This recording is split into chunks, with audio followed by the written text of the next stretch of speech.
marbles. Oh my God, I'm so happy. Yeah? Yeah. Like the game of marbles, it's a game. Yeah?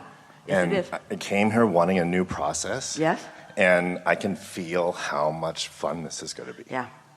To be able to take a negative emotion, which we have many processes from you already. To be able to feel the guidance of a negative emotion and understand what it means in terms of marbles. Yes. Which are thoughts. And then to deliberately focus the thoughts in order to change the feeling. Period. Yes, like I'm buzzing from this. Why is changing the feeling a good idea? Because I get what I feel. If I feel like a victim, you could not have ever felt like a victim. You could go to a really long movie that was really good at making you feel like a victim. And you could watch it in a sort of uninterrupted format for, a few hours. And you could leave feeling like a victim, and somebody who had never beat anybody up could beat you up. If you've got that vibe going. Now that's an exaggerated statement because usually you're not that fickle but it could happen that way. And it's the same way with anything else in life. We Everything. pay attention to everything that's going on in the world, and we can become a victim just by paying attention to it, just like a movie. Well, or choose our feeling, our disc, how we feel about ourselves first. Put that as the priority. This is what you all had planned. You said, I'm going to go into an environment of contrast, and here you are. And you said, and I'm going to know what I don't want, which is going to help me know what I do want, and vice versa. And that two ends of that stick are going to help me focus into what I'm wanting. Now, that makes sense, doesn't it? But here's the thing, the way your world today is affecting so many of you, that kind of got rolling in a strong way. It ultimately is to your advantage, but we just want to give this to you. If life comes to you and you say, I really don't care for that, I'd rather have that, and you have the luxury of time and focus to calibrate to what you prefer, it wouldn't take very much before things like that would be right there.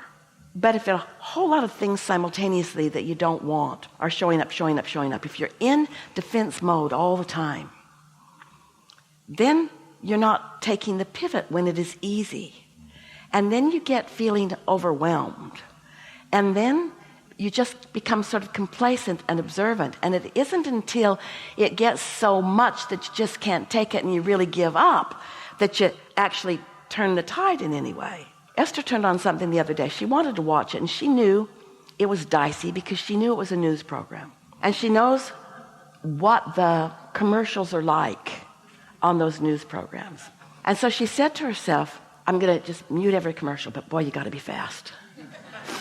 And then she thought, or better still, maybe I could just, as they present that thing that I know I don't want, I could just think about what I do want. She couldn't even begin to keep up with it. The barrage of what you don't want is coming at you so fast that you cannot pivot. So what we're suggesting to all of you is that you decide to get out ahead of it, which is what you've decided to do. We can hear it in how you're setting this up. Decide to get out ahead of it by deciding that you want to feel good. I'm going to do this, and I want to feel good. And then at the first awareness that it doesn't feel good, bail out. And just do that for a little while.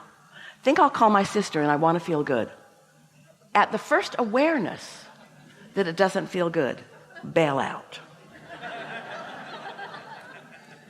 I think I'm going to watch this movie. At the first awareness that it doesn't feel good, bail out.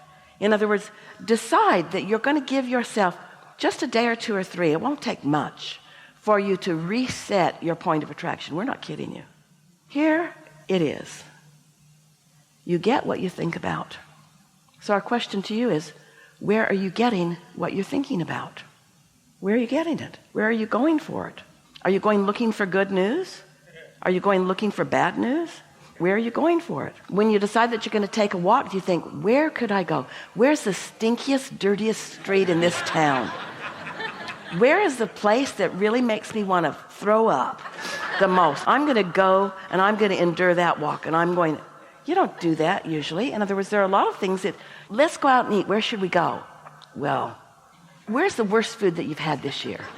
Where is it? Let's go there and see if it's gotten any better. That's completely illogical, isn't it? So your self-interests are still alive and well. We just think that you don't realize how much you're taking on that is affecting your bag of marbles until your bag of marbles reflect back to you what you've taken on, and then you don't associate it with what you've been thinking, and that's what makes you think somebody else is doing it to you. You didn't deliberately put the marbles in your bag, and so when the active marbles attracted something back to you, you don't own it even though you own it. Where when you deliberately start putting marbles in your bag and you start getting things back that reflect those marbles, now you're off and running. Does that make sense to you?